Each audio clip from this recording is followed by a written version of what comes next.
bargaining and on where we stand on corporate taxes. But I want you to make no mistake, we stand on social assistance. We stand with the people on social assistance. And no political party worth its salt can walk away from a table and not see an increase in social upon to share the unfair burden that the corporations should be taking on. Thank you very much, my friends, for coming out in such big numbers here today to send that signal. Solidarity.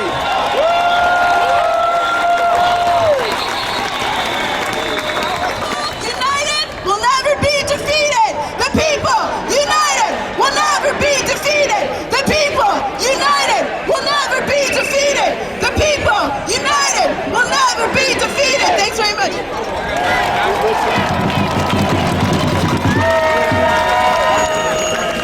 Our next speaker from the largest private sector union, the president of the Canadian Auto Workers, Brother Ken Luenza.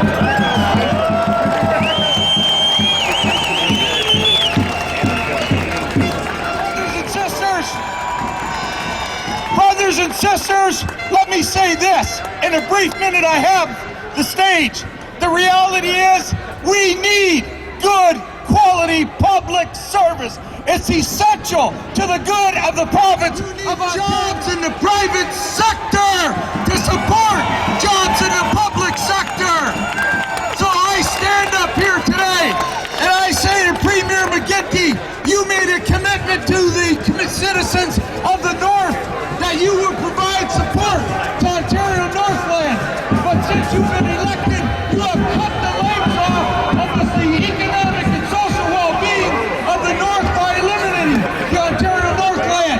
So Mr. McGuinty, you can't renege on your commitments when you're elected in power. The citizens will not what they wanted. What they wanted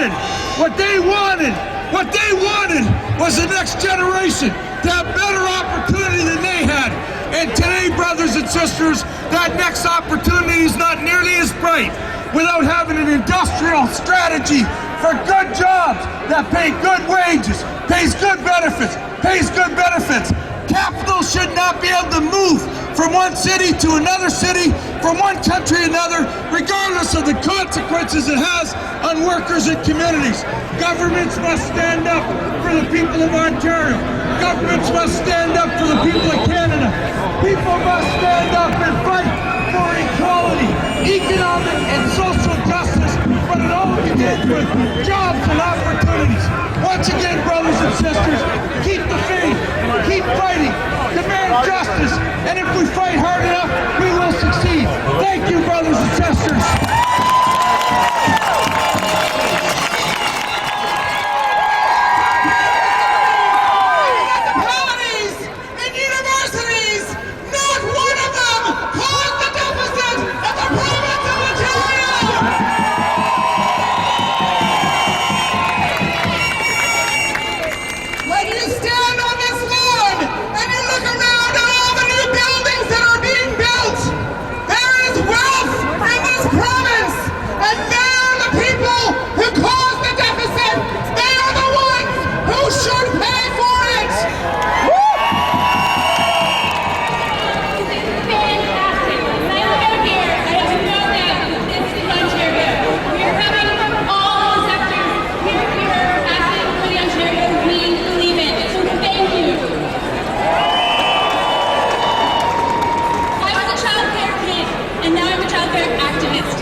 Of telling ECEs they will make minimum wage or maybe not even find jobs.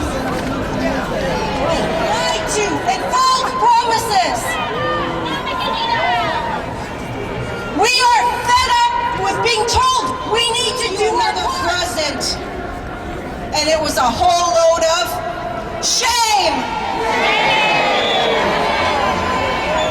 Not only is the provincial government looking at making sure that only the wealthy survive in this economy.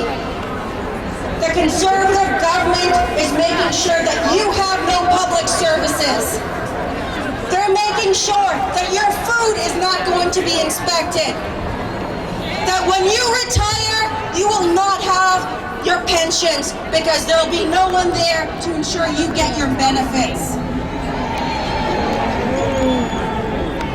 They will ensure that in the future, when you look around, who will be there making ends meet?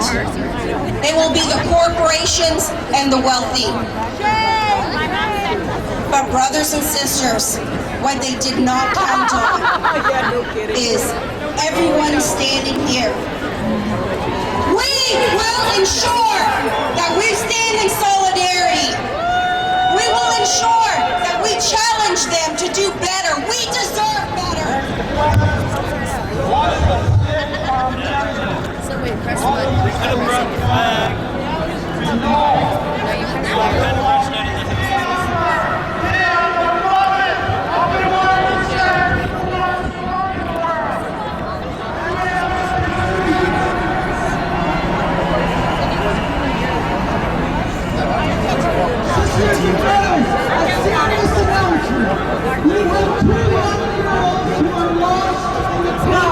I spent the whole time talking to human resources, so Johnny wasn't going to have a... You're right here, sisters. Okay, your parents are looking for you. Sisters,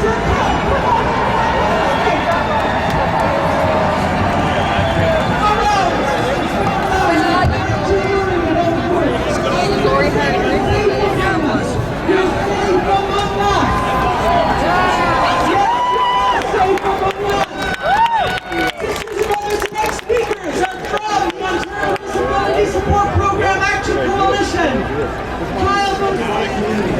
And you know, the saddest thing is that these cuts will not save the government any money. Poverty costs us a fortune. When we can't eat healthy foods, we get sick. We end up in the hospital. It's incredibly inspiring to see you all filling the lawns of Queen's Park.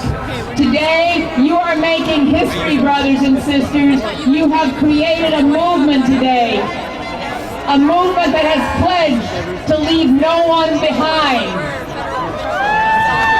This is a movement, brothers and sisters, that I believe has learned from the young people and students who created Occupy, who last year told us something that we had all been feeling for years, that something is very wrong in this society, something is very wrong in this system, and they said it so clearly, we are the 99%. We are the 99% who have been losing our jobs in the manufacturing and forestry sector, who have had our pensions taken away. They have been trying to divide the industrial worker from the public sector worker, the organized worker from the unorganized worker, the poor from the working class, and today we are saying no, they will not divide us from each other. We have become today part of a worldwide movement, a movement where people like ourselves have been taken to the streets in countries like Greece, in France, in Ireland, in Africa, in factories in China, where there was the largest general strike in the history of the world in India, where over 100 million took to the streets.